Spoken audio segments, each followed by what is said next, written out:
Hello friends, welcome back again in e notes. तो part 6 में हम पढ़ेंगे रिएक्शन टरबाइन। ये टर्बो मशीनरी का यूनिट 2 स्टीम टरबाइन का पार्ट 6 है। ठीक है। तो रिएक्शन टरबाइन से पहले हमने क्या क्या पढ़ा। हमने पढ़ा इम्पल्स रिएक्शन टरबाइन क्या होता है, introductions of steam turbine, compounding of steam turbine, velocity diagram for impulse turbine, multi stage impulse turbine. इस लेक्चर में हम पढ़ेंगे रिएक्शन टरबाइन। ठीक है। तो इस यूनिट का ये सेकेंड लास्ट लेक्चर है थ्योरी पार्ट का। ठीक है। इसके बाद एक और लेक्चर हमारा बनेगा, डेट इज़ रीहीट फैक्टर और स्टेज एफिशिएंसी पे। ठीक है। और हमारा ये यूनिट खत्म हो जाएगा। बहुत छोटा यूनिट है। ठीक है। बाकी न्यूमेरिकल्स बहुत बनते हैं इस पे, तो न्यूमेरिकल आप थ्योरी समझ लेना, डेरिवेशन समझ लेना, तो न्यूमेरिकल भी आपको ईजी हो जाएगा। ठीक है। तो रिएक्शन टरबाइन क्या होता है, pressure and enthalpy drop both in the fix blade और starter and in the moving blade और rotor. Pressure and enthalpy both drop होता है फिक्स ब्लेड में भी और मूविंग ब्लेड में भी। That is my reaction turbine. ठीक है। But in case of impulse turbine pressure down होता है कहाँ पे, फिक्स ब्लेड में, बट मूविंग ब्लेड में प्रेशर कांस्टेंट रहता है। जितना हमारा डाउन हो गया उतना रहेगा, फिर कांस्टेंट ज़्यादा था, हमने डायग्राम में देखा था। बट रिएक्शन टरबाइन में प्रेशर एंड एंथैल्पी जो है drop both in fix blade और स्टार्ट, फिक्स ब्लेड भी और मूविंग ब्लेड दोनों पे हमारा प्रेशर और एंथैल्पी ड्रॉप होता जाता है। That is my reaction turbine. ठीक है। Therefore the degree of reaction क्या हो जाएगा, degree of reaction is equal to enthalpy drop in rotor means enthalpy drop in moving blade upon enthalpy drop in total number of stages. Okay, therefore degree of freedom is equal to del h moving blade, enthalpy of moving blade upon del h moving blade plus del h fixed blade. This is my degree of freedom. Now in the, if the geometry of moving and fixed blade are identical, therefore del enthalpy of moving blade into del h for fixed blade एक दूसरे के equal हो जाएगा। Therefore R is equal to 0.5। ठीक है। इसका मतलब क्या हुआ, इसका मतलब ये हुआ a very widely use design has half degree of reaction. Degree of reaction means 0.5 ले रहे हैं। तो जो वाइडली जो रिएक्शन टरबाइन हम बनाते हैं वो 50% रिएक्शन टरबाइन ही बनाते हैं, and this is known as Parson turbine. क्या बोलते हैं हम इसे, Parson turbine. This consist of symmetrical starter और रोटर ब्लेड। इसमें क्या, पार्शन टरबाइन जो होता है उसका जो ब्लेड होता है वो सिमेट्रिकल होता है। सिमेट्रिकल ब्लेड होता है होना मतलब ये एक्सिस हो गया। अब ये ब्लेड हमारा कुछ ऐसा है, जैसे अगर यहाँ से कट करके इसको इसके ऊपर फोल्ड कर दें तो ये एक दूसरे को पूरी तरह से ढक लेगा। दिस मीन्स ये सिमेट्री है। ठीक है। अब क्या आप ये बताओ, ये सिमेट्रिकल है, टी टी सिमेट्रिकल है इस एक्सिस पे, नहीं है। इस एक्सिस पे टी सिमेट्रिकल है, अगर ऐसे फोल्ड करें, जी हाँ है। तो एक्स एक्सिस के हिसाब से हमारा जो टी है वो सिमेट्रिकल नहीं है, बट इन वाइड के हिसाब से हमारा ये सिमेट्रिकल है। तो ये हमें समझ जाए, मैं आपको पता है ये चीज़, मैं जानता हूँ, फिर बस बता दिया। ओके। नाउ आगे बढ़े, रिएक्शन टरबाइन का हम वेलोसिटी डायग्राम बनाते हैं, उसका डेरिवेशन देखते हैं और आगे बढ़ते हैं। ओके। तो ये हमारा velocity triangle for reaction turbine जो इम्पल्स टरबाइन के लिए बनाया था हमने, सेम डायग्राम हम यहाँ भी यूज़ कर रहे हैं। ठीक है। तो हम देखें कि 50% के लिए ही ज़्यादातर हमारा रिएक्शन टरबाइन बनाते हैं। 50% डिग्री ऑफ फ्रीडम के हिसाब से बना के लिए ही हम रिएक्शन टरबाइन बनाते हैं। Therefore the velocity triangle are symmetrical. हमने अभी देखा कि वेलोसिटी ट्रायंगल ब्लेड सिमेट्रिकल होता है। Therefore the velocity triangle are symmetrical and we have alpha one is equal to beta one means alpha one is equal to beta one क्योंकि symmetrical है, and beta one is equal to alpha two, beta one is equal to alpha two. Okay. And V one is equal to V R two और V R one is equal to V two because they are symmetrical. Now most of cases beta 1 is equal to beta 2, beta 1 is equal to beta 2। ज़्यादातर cases में ऐसा होता है, angle of inlet और angle of outlet दोनों equal होता है most of cases. ठीक है। But if beta one is not equal to beta two then alpha one is equal to beta two. From this alpha one is equal to beta two, therefore beta one is equal to 180 minus del.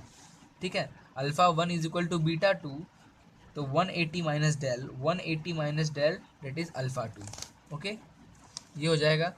There four del V W is equal to V1 cos alpha 1 minus V2 cos del from this figure in triangle A D C और in triangle A F E में आप देखोगे del V W है, means ये क्या है हमारा V W1 है माइनस VW2। तो फिगर से आप VW1 निकाल लोगे तो V1 cos alpha 1 निकलेगा, VW2 V2 cos del निकलेगा।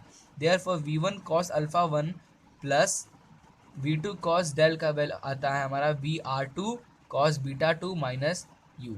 ठीक है, इससे पहले हमने फर्स्ट लेक्चर में आपको बताया था कैसे ये आएगा, तो यहाँ पे मैं आपको बता नहीं रहा हूँ, बस डायरेक्टली बताते जा रहा हूँ। ठीक है, and del V W is equal to 2V1, this is V1। Okay, V1 cos alpha 1 minus U, तो ये हमारा डेल वी डब्ल्यू का फॉर्मूला बनता है। ठीक है, विल वेलोसिटी का फॉर्मूला बनता है। क्या बन रहा है यहाँ पे फॉर रिएक्शन टरबाइन के लिए 2V1 cos alpha 1 minus U. ठीक है, U is the vane velocity और ब्लेड वेलोसिटी। नाउ नेक्स्ट है हमारा वर्क डन पर KG of steam for reaction turbine. Reaction turbine के लिए वर्क डन क्या हो जाएगा, work done is equal to del V W into U, और डेल वी डब्ल्यू हमारा अभी आया 2V1 cos alpha 1 minus U into U, तो ये हमारा हो गया वर्क डन पर KG of steam for rejection turbine. ठीक है, अब एनर्जी निकाल लें और फिर वर्क डन और एनर्जी को डिवाइड करेंगे तो हमारा एफिशिएंसी निकल जाएगा।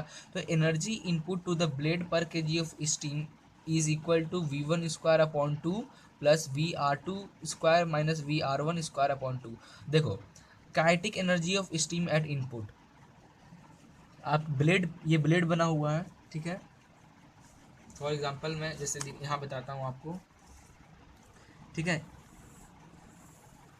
ये ब्लेड है और ये नोजल लगा हुआ है। नोजल का काम क्या है, प्रेशर को रिड्यूस करना और काइनेटिक एनर्जी को इंक्रीज करना। तो एट इनलेट आप V1 वेलोसिटी से यहाँ पे स्ट्राइक हो रहा है, V1 वेलोसिटी से जब आपका जेट स्ट्राइक हो रहा है तो वहाँ पे काइनेटिक एनर्जी क्या होगा, V1 स्क्वायर अपॉन 2, और ड्यू टू दिस आपका जो रिलेटिव वेलोसिटी होगा एट इनलेट एंड आउटलेट दोनों इक्वल होगा।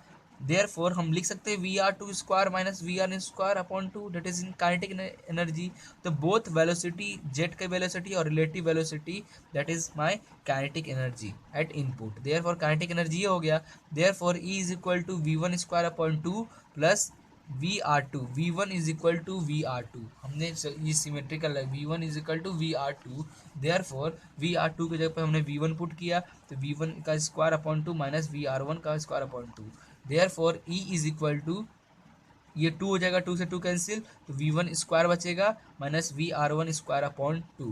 Okay, therefore energy input E is equal to V1 square minus U square minus 2V1 U cos alpha 1 upon 2, because VR1 ये देखो VR1 square is equal to V1 square minus U square minus 2V1 U cos alpha from inlet velocity triangle. ठीक है, from inlet velocity triangle से ये VR1 क्या आता है हमारा, V1 square minus U square minus 2V1 U cos alpha 1। ठीक है, therefore energy input E is equal to V1 square minus U square minus 2V1 U cos alpha 1 upon 2.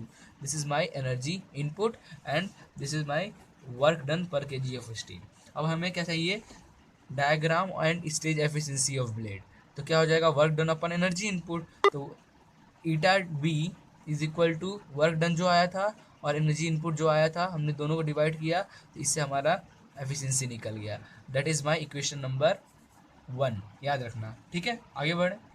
Now अगला है put rho is equal to you upon V1, means जहाँ जहाँ you upon V1 है वहाँ आप रो की value रो put कर दें। तो इससे पहले फ्रॉम इक्वेशन